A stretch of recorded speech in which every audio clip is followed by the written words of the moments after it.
si pour la source des fonds, vos documents ne sont pas en anglais, ben, il faut faire la traduction certifiée. Alors, la Bien sûr. traduction va varier dépendamment de la source des fonds. Et l'ultime, c'est est-ce que je peux faire un prêt? Si je veux appliquer Oui, pour un oui. E2 ou un Oui, B5, vous je peux pouvez faire un prêt. faire un prêt, les 2 E2, EB5, vous pouvez faire des prêts. La seule chose pour le E2, c'est que le prêt ne va pas être garanti sur le business. Pour le EB5, maintenant, la loi s'est un peu allégée. Ça peut être un prêt personnel, un prêt garanti avec une propriété ou un bien, mais c'est pas une obligation. Mais il faut toujours Oui, documenter d'où vient l'argent. Mais ça peut être un prêt, ça peut être un héritage, ça peut être votre argent personnel.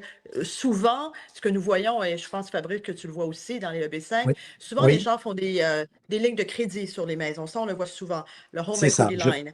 Oui, Parce j'en ai qu'ils beaucoup. conservent leurs biens immobiliers. Quand ils récupèrent l'argent du EB5, ils repayent la ligne de crédit ou l'hypothèque.